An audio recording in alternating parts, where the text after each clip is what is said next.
सर्वप्रथम माझी आज आमच्या ग्रामपंचायतीमध्ये बिनविरोध उपसरपंच पदाची निवड झाली. मी सगळ्यांचे मनपूर्वक आभार व्यक्त करते. हे सगळं श्रेय माझ्या सर्व सदस्यांना आणि सर्व ग्रामस्थांना जातं की त्या सगळ्यांनी एकजुटीने येऊन मला या म्हणजे उपसरपंच पदासाठी माझी नियुक्ती केलेली आहे. आणि आमचा ग्रामीण भाग असल्यामुळे बऱ्याचशा गोष्टींचे प्रश्न आमच्याकडे आहे, जो विकास बराचसा थांबलेला आहे तो आम्ही नक्कीच, मी तुम्हाला आश्वासित करते की नक्कीच आम्ही सगळ्या गोष्टीचा प्रयत्न करू की नक्कीच विकास आम्ही यापुढे चांगला करू. आज मनापासूनचा आनंद आम्हाला सगळ्यांनाच होतोय की माझी पत्नी मोनिका आज ग्रामपंचायत बीड खुर्दच्या उपसरपंचपदी बिनविरोध निवड होते. खरं सांगायचं झालं तर हा आमच्या एकजुटीचा विजय आज झालेला आहे.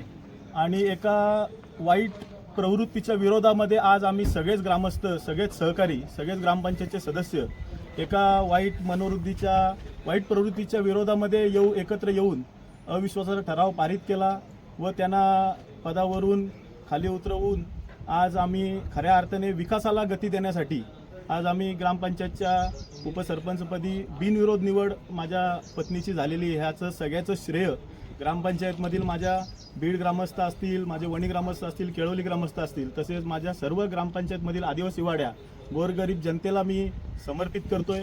आणि या ठिकाणी आज तुम्हाला सगळ्यांना आश्वासित करतोय की आम्ही सर्वच सहकारी एकत्रित पद्धतीने येऊन ग्रामपंचायतचा सर्वांगीण विकास कशा पद्धतीने होईल, जो विकास मागच्या 1 वर्षाच्या कालावधीमध्ये खुंटला होता, तो याच्यापुढे चांगल्या पद्धतीने करण्याचा सगळ्यांनीच मनाशी धरून आम्ही एकजुटीने येऊन निपक्षपातीपणे एकत्र येऊन आम्ही आज या ग्रामपंचायतची बिनविरोध निवड उपसरपंच पदाची झालेली आहे असं मी तुम्हाला सांगू इच्छितो. ग्रामपंचायतच्या जर तुम्ही आढावा जर घेतलात तर आमचा सगळा ग्रामीण भाग पडतो. त्यामध्ये आमचा आदिवासी समाज हा फार मोठ्या प्रमाणात आहे. त्या आदिवासी समाजाला खऱ्या अर्थाने न्याय देण्याचं काम आजपर्यंत माझ्या व माझ्या सर्वच सहकाऱ्यांच्या वतीने झालं होतं. पण यापुढे सुद्धा आम्ही सर्वच सहकारी खांद्याला खांदा लावून माझ्या आदिवासी समाजाच्या, माझ्या बौद्ध समाजाच्या पाठीशी, माझ्या सर्वच इतर समाजाच्या पाठीशी ठामपणे आम्ही उभे राहून सर्वांगीण विकास कसा आमच्या ग्रामपंचायतचा होईल याकडे आम्ही यापुढे लक्ष देणार आहोत. छत्रपती शिवाजी महाराज की जय. डॉक्टर बाबासाहेब आंबेडकरांचा विजय असो. जुटीचा विजय असो. हे जुटीचा मोनिका ताई तुम्ही आगे बढ़ो.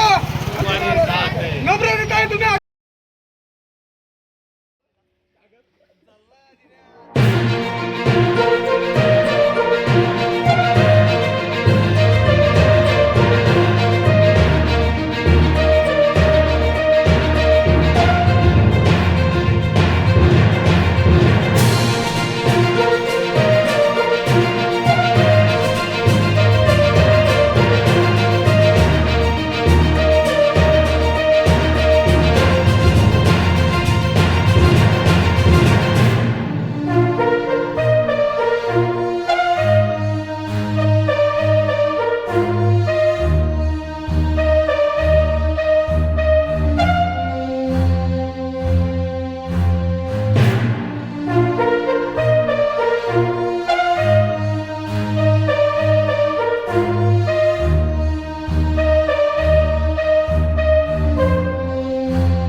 बाईट इथंच